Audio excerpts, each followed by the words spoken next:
I am going to tell you the Greek myth of Orpheus and Eurydice. And you'd think it would be, if you've heard about it, a typical sterling boy-girl love story. Boy meets girl, they fall in love, they get married, they live happily ever. This is not. This is a Greek tragedy. And there are three different versions of it. One by Virgil with the poem from the poem Georgics, Ovid in Metamorphoses, and Plato in Symposium.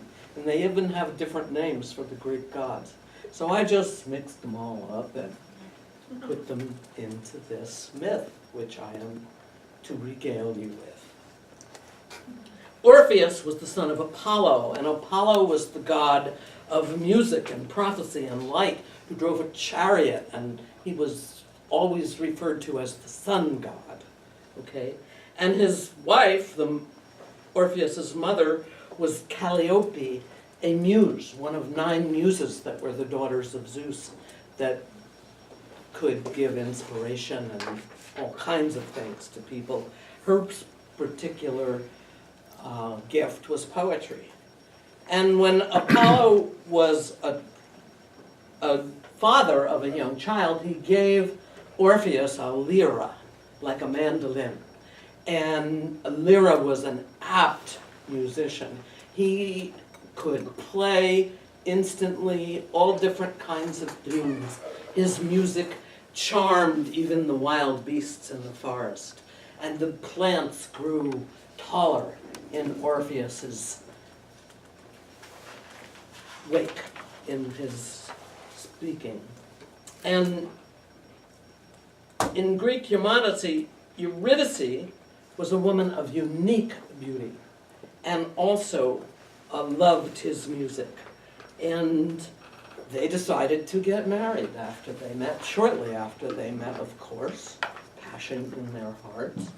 And at the wedding, which was in the forest with all the nymphs and everybody else invited, the man to bless the ceremony of marriage was called Hymen.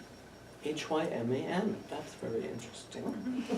Because in many cultures, after the wedding night, people hang out a sheet with blood on it to indeed say that the marriage has been consummated and the hymen broken. But this Hymen was not going to give that blessing to Orpheus and Eurydice. In fact, he made a dire prediction instead. He scowled, he didn't listen to the music. He said, this is going to be a tragedy. You are not meant to live long. So they lived happily, very well, for many, many years, without children, lucky for the rest of the story. And indeed, one day when Eurydice was wandering the forest and playing with the other nymphs, she tripped on a root and fell and was bitten by a snake and died. Well, Orpheus was overcome with grief. And of course, what does anybody do with grief? Especially this talented musician who could sing. This was the birth of the blues. He went everywhere around the countryside, just singing his songs of grief and mourning. And finally, he went to his father, Apollo. And Apollo at this time was pretty sick of the blues. And he said, okay, why don't you just go to the underworld? It's a 3-day passage. It will take you a long, long time past, howling trees and snakes and jungles and beasts. But go to the underworld and ask Hades if you can bring Eurydice back. So he said, okay, Dad, that's a great idea. So he wanders through the underworld and he sees some of the secrets of the beasts and the toads and the monsters and the wind, wailing. And he does come upon, but he plays his lyre the whole time. And so he gets to the underworld safely. And he approaches Hades, which was sometimes called Pluto, married to Persephone, and he says, can I please bring my love back to the earth? And Hades was even charmed by his playing. So he decides to cut him a deal. He says, you can bring Eurydice back. It's a 3-day journey, but you must not look in her eyes till you have reached the land of the sun.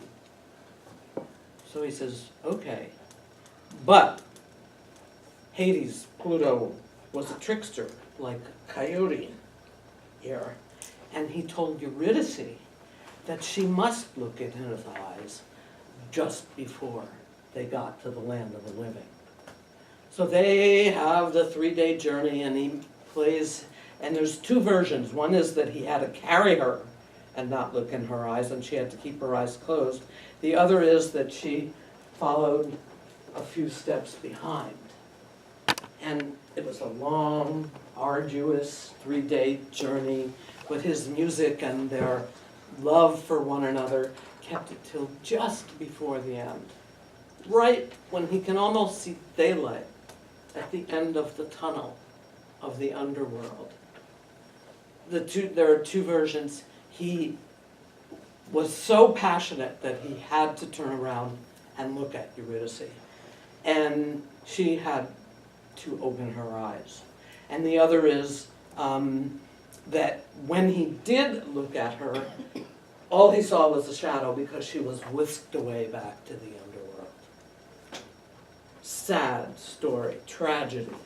But Orpheus wanders the land again with his blues music, and people are starting to get tired of it by now. And there are 2 versions about how he died, how Orpheus left the land of the living permanently. One is that he couldn't charm the woods and the nymphs and the flowers anymore. And these monsters or beasts called Maenads tore him apart. Yes. The other version of this story is that he was suicidal and he was trying to figure out how he could join Eurydice. And Zeus said, no, you know the secrets of the underworld. And Zeus struck him with lightning. Anyway, our lovers died. Okay, and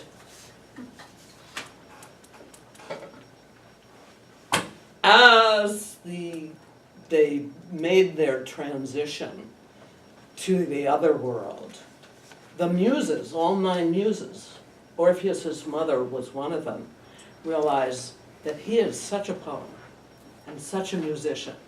They decide to go to the underworld and grab his head, and they put it on a post. And they kept Orpheus's poetry and music and song for everyone. Well, I named this story To Look or Not to Look, because we all have had instances in our life when we are tempted to look at something forbidden, or we can't face the shadow in ourselves, or the shadow in our somewhat elected officials. And we decide not to be or not to do, but to look or not to look, and to examine that.